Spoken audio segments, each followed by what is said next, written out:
阿九，你能不能不要听我的课啊？在学校称职务，主任，我妈知道了会打死我的。你知道你做错什么了吗？我不就是写了个情书嘛，谁情窦初开说没点年少轻狂嘛？你有没有想过，如果只是因为单纯的写情书，我怎么会让你停课？那是因为什么？我问你啊，张小丽姓什么？姓张啊。你姓什么？也姓张。她是你表叔的女儿啊。那这也不能怪我吧，我从小到大都没见过表叔。怎么没见过？每周一在操场讲话那个就是啊，校长啊。所以我让你停课几天，是为了让你暂避一下风头。这小县城的交际圈是有点小啊。志柱啊，之前那件事情我考虑好了，我答应你。你要不再考虑一下呢？早恋不好吧？他们是不是对你说了什么？没有，是我自己这么想的。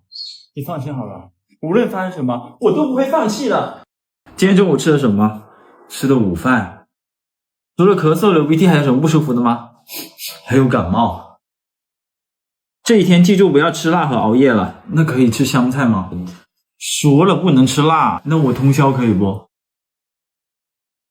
应该是最近换季降温着凉了，平时要多穿一点。所以我到底是什么原因感冒啊？不是什么大事，喝点这个999感冒灵，回去尽量少洗澡。啊，谢谢大哥，我好多了。行，平时我白天10点到晚上9点都上班，要是还有什么不舒服再来找我。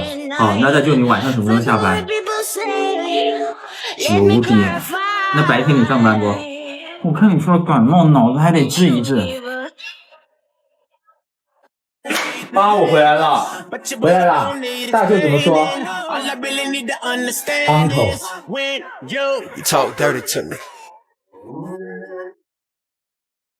你有失去过最好的朋友吗？以前的我特别的内向，几乎没有人愿意和我做朋友。那时候跟我隔着只有一条道的女孩却总是主动找我说话，我有困难的时候第一个帮助我，还会跟我分享开心的事情。当时我就暗自下定决心，只要她有困难了，我一定第一个帮助她。后来有一次上课，我发现她低着头，紧握着拳头，表情十分抽象。有着多年排气经验的我立马就意识到发生了些什么。原来仙女也会排气的吗？看着她痛苦的表情，我的心情也变得乌云密布。我要想个办法才行啊！可是现在在上课啊，我应该怎么办啊？就在我冥思苦想的时候，我身后的二哥拍了拍我，给我递了一张纸条，纸条上面写着：等一下他故意捣乱，老师肯定点他起来回答问题，等他答对了，我就带头鼓掌，给他创造机会。当时我就惊了，不愧是二哥啊，连用掌声掩盖放屁声这种办法都想得到。点了点头，二哥他就立马使出了他看家绝技吸笔芯。好家伙，他简直练得炉火纯青，1秒就吸得满嘴是沫，这种妈见打的行为，老师看了怎么受得了？于是就让二哥起来回答问题。可二哥平时都不听课的，这种时候他怎么答得对？就在我心里一悬的时候，老师摇摇头让二哥坐下了，接着让二哥的同桌起来回答问题。二哥的同桌可是个学霸，肯定知道答案的。妈萨卡，这也在二哥的计算之中吗？果然学霸一下就答出来了。接下来轮到我表演了，这时候我使出了吃奶的劲，使劲的拍了一巴掌，大叫一声好。本以为全班人都会跟着我一起鼓掌的，结果可能是拍得太大声了，全班人都被吓到了，纷纷看了过来。而最近的他也毫无意外的被吓到了，直接没憋住。有句话不知道你们听没听说过，就是在肚子疼的时候，千万不要相信任何一个逼。于是就在这么众目睽睽之下，朵黄色的鲜花轰轰烈烈的绽放了。很遗憾，那个女孩第2天就转学了，裤子都是我帮她洗的，我只是短短的出现在了我的生命中。但从那以后，班里的同学都抢着和我做朋友，因为他们觉得我这个人特别的好，特别的真诚，就连朋友放屁都能激动的鼓掌。有次二哥在湖边喂鸭的时候，看着湖里嬉戏的鸭群，突然开始了思考，为什么鸭能够自由自在的游泳，而自家的鸡却只能待在岸上？想到自家的鸡从来没有游过泳，就要被做成白切鸡，二哥的眼泪不争气的从嘴角流了出来。于是他下定决心，一定要让自家鸡在有生之年体验一下游泳的感觉。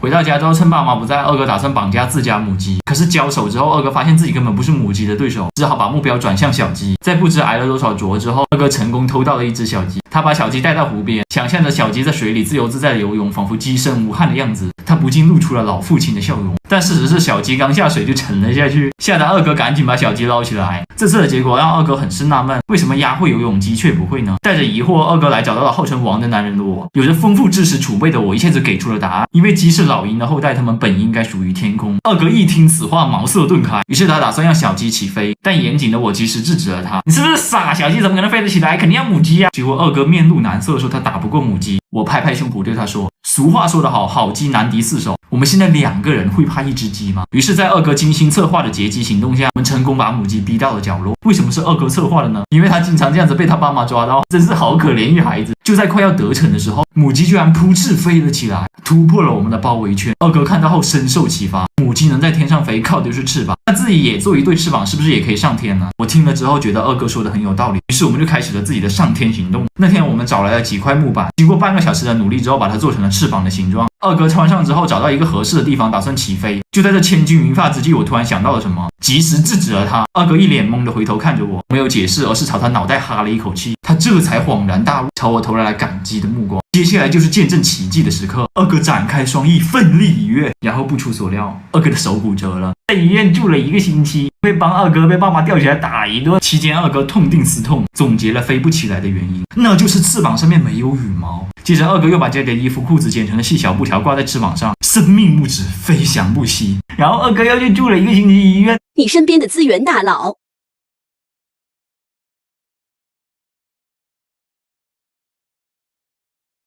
你知不知道那个人的瓜啊？你说的是那个学校里面的那个瓜吧？啊，对对，你有啊，有的发你了，牛啊，兄弟！注意看，这个女人叫小美。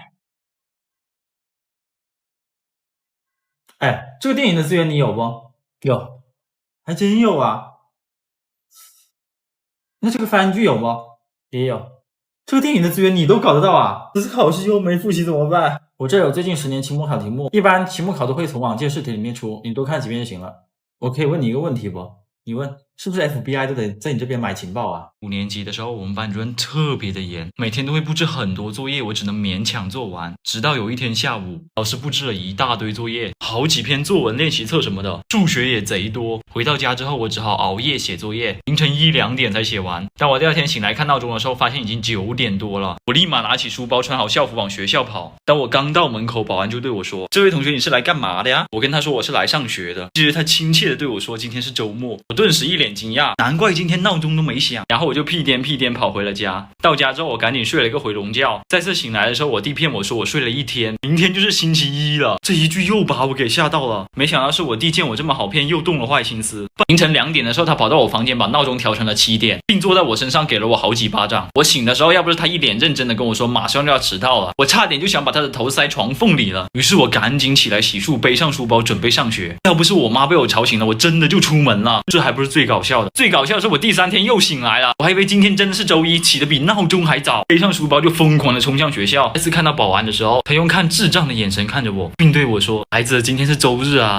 听完这句话，我迅速跑回家，给了我弟一个完整的童年。我弟被打哭之后向我爸告状，出人意料的是，我爸打我的时候，老师突然家访了。看到这一幕，老师一脸惊讶，老师以为我被打的原因是因为作业太多我没有做完，于是走的时候特别愧疚。从那天起，我们班的作业直接少了2倍。同学们知道是我的原因之后，都向我投来了崇拜的目光。看来这一顿打都是值得的。只不过后来作业一多了，全班50几个人给我爸打电话，我爸把我打一顿。